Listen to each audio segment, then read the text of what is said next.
Kemudian saya kembali bertanya kepada narasumber saya di sini, mungkin saya ke Mas Pangi terlebih dahulu. Mas Pangi, biasanya kalau netizen kita atau masyarakat kita, kalau semakin dimarahin, makin jadi nih kritikannya. Bisa terjadi tidak? Ketika disentil sama Bu Mega, ini para pencibir makin menjadi tidak kritiknya? Tergantung sih. Tergantung. Tergantung cuaca juga kan. Oke. Kalau pagi-pagi kan baru belum connect. Nggak bisa jadi nggak marah. Tapi kan artinya makin menjadi-jadi kan begitu. Atau kalau udah nggak ditanggapi, nggak direspon, nggak ada kausalitas yang sebab akibat kan. Tapi menurut saya apa yang disampaikan Bu Mega itu kegelisahan seperti itu hal yang lumrah juga, wajar gitu. Dan kalau kita komparasi dengan era-era pemerintahan sebelumnya, ya kurang apa tajamnya kritiknya gitu. Sampai membawa kerbau ke Bundaran HI itu kan. Ya, nah maksud saya itu masa lalu lah. Nah, artinya tetapi kan Freedom House kita ya, kemudian unik analisis ekonomi kita dari standar 82 negara itu kan sekarang dulu tuh kan lumayan. Nah sekarang kan ada parabel-parabel itu yang dianggap ada masalah dengan demokrasi kita. Itu yang sedang dimasalahkan kan karena kritik ruang untuk menyampaikan itu. Nah kemudian yang kedua, kalau yang disampaikan oleh Mas Bima, politik kita mau politik realis atau idealis.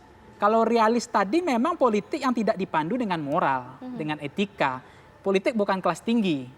Jadi politik itu menghalalkan segala cara, sikat, kemudian keluar bahasa-bahasa yang tadi itu, dan tidak ada budaya malu, tidak ada budaya minta maaf. Ini kan politisi kita nggak mau disalahkan pejabat kita. Minta maaf boro-boro mau. Jadi kita lebih realis atau idealis? Tapi gini Cak, bentar Cak. Tapi ketika menyalain rakyat ya, itu semangatnya minta ampun tuh, nyalain rakyat gitu untuk buat ini. Tapi ketika minta maaf dong ke rakyat, kan senang rakyat. Kemudian sering-sering dong berhenti jadi pejabat gitu. Kan nggak ada. Baru-baru Malaysia loh, langsung berhenti kan kalau ada dia nggak mau rakyatnya korban, nggak mau dibenturkan. Tetapi itu bahasa lain lah. Tapi saya nggak, maksud saya kita negara paling stabil. Paling stabil Cak. Bayangkan parlemennya 80% dukung Presiden Jokowi. Apa yang dikhawatirkan gitu? Memang rakyat bisa kalau tanpa DPR gitu. Intinya mungkin begini sederhananya Mas Arya Bima. Ketika rakyat dikecewakan, para elit politik diam saja, tidak mau minta maaf. Tapi ketika rakyat mengkritik, para elit politik meradang ini. Bagaimana Mas Arya Bima? Oh bukan itu deviasi itu. Ya, intinya menurut saya justru hal yang disampaikan Ibu Mega ini adalah satu pendidikan politik.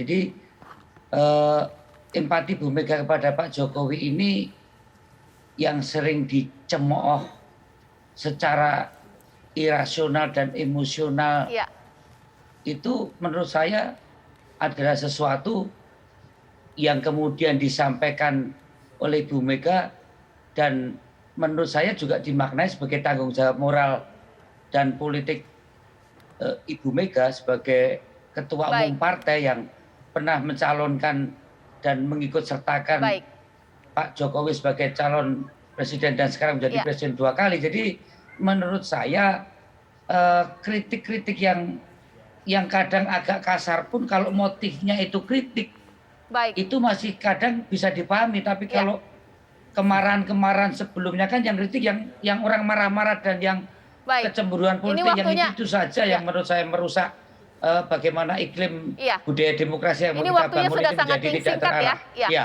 Sekarang saya ke Mas Mardani untuk menanggapi bagaimana?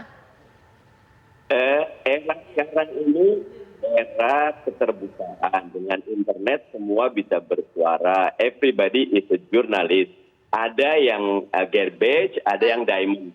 Biarkan saja prosesnya mengalir, betul ada catatan, tetapi mainstreamingnya, arus umumnya kita kian demokratis, kita kian punya ruang untuk memberikan pendapat. Jadi jangan melihat dark side-nya, sisi gelapnya, lihat sisi terangnya. Saya percaya demokrasi Indonesia kian menguat dengan internet, dengan sosial media, dan kita elit yang harus mendidiknya dengan bersikap dengan etika dan logika yang benar. Baik, Bang Mardani, bagaimana Bang Mardani?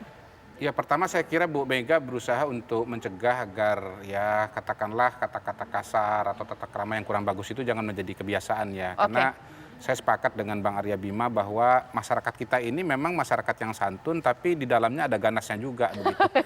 Kalau salah ngomong bisa keluar tuh. Elitnya juga ganas juga dong. Jadi misalnya ada hakim ketok 3 tahun kan oleh itu gerakan anti masker diserbu sama dia kan kayak begitu. Nah itu satu. Yang kedua sebetulnya begini, ya saya pribadi tuh, ini pendapat saya pribadi ya. Pak Jokowi itu ya sebetulnya nggak perlu dibela gitu. Orang tuh memang banyak yang merasa wah Pak Jokowi itu kurang gitu. Lalu kemudian spontan, lalu kemudian merasa lebih tinggi gitu.